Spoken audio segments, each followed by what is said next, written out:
Welcome back. Well, time to trade in those bats for a little sticks. We had a bunch of good lacrosse games going on today, or this week, I should say, including one that somebody was really looking forward to, talking up her team over there at Sussex Tech. See how they kind of let me down a little. Traveled to play Cape. Fair to say Cape's pretty good, and they showed off in this thing against their rivals as they came to play the Vikings.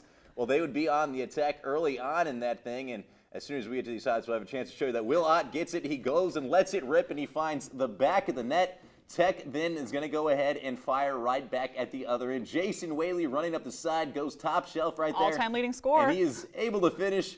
And, well, he needed about 15 more of those because Kate would just go on a ridiculously monster run. Eric Stefan-Stovakowski right there finds Jake Brown, and he puts that thing home. Then he gave his team a 7-1 lead. Then things would get a little physical. Stefan-Stovakowski gets laid out right here, but the thing is they probably were worried too much about laying hits than stopping goals because that would go in for a score, and then Brown this time goes ahead and puts this thing away. Spins right there, shoots and scores. Capes gets a win. 17-7 the final. Over in the Bayside, Parkside taking on Stephen Decatur. Decatur coming out strong in this one. Robbie Duke beating his man, getting to the crease. He's going to put that one into the back of the net. Few minutes later, the Rams had the answer in this one. It's going to be Ryan DeBernardis putting that one in on the score on the breakaway, tying things up at 3. Seahawks with the answer now into the second quarter. Charlie Coates is bringing this time from the X-Man spot. He's going to bring the bouncer, and that's going to score as well. But Parkside, again, they would fire right back, and it would be DeBernardis again. He's going to rifle one home from pretty far away and adds another one off a nice look. Parkside coming all the way back to win this one by a final of 10-8. And Easton hosting St. Peter and Paul earlier today. Sam Phillips, Easton's leading all-time scorer with 145 goals going into this game, but it was all Sabres early honors Michael Pelskar to Nate Schaefer. He gets that one from far out, puts the Sabres on the board. Then Cole Lakazi, he will find Will Lipscomb. Sabres are up 2-0 pretty early in this game, but Easton's not too far behind. Clay Schmidt comes around and gets it in as he goes down, but puts Easton on the board.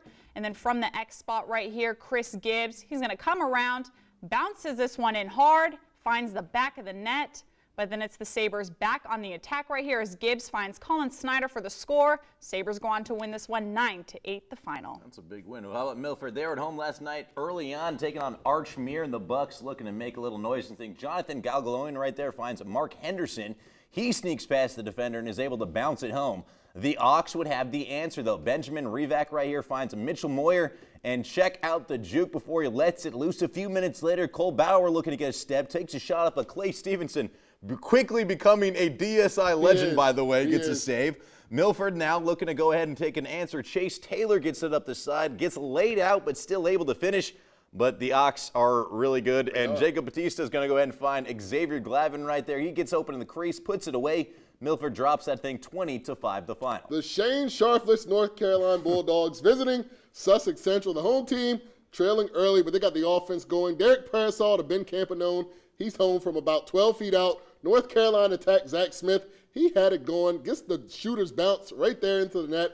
And then later Smith beating his defender and beating the keeper high right there. He finished this game with 3 goals. Central down big, trying to answer. Campanone's shot stopped by Shane Sharp's replacement, Drew Brewster. 4 saves for Brewster, and countless times to mention Shane Sharp and DSI. North Carolina goes on to win by a final of 13-2. Great games right there this whole week. We got to say his name, man. We have to. We have to keep his Apparently there's a new Scherf in town.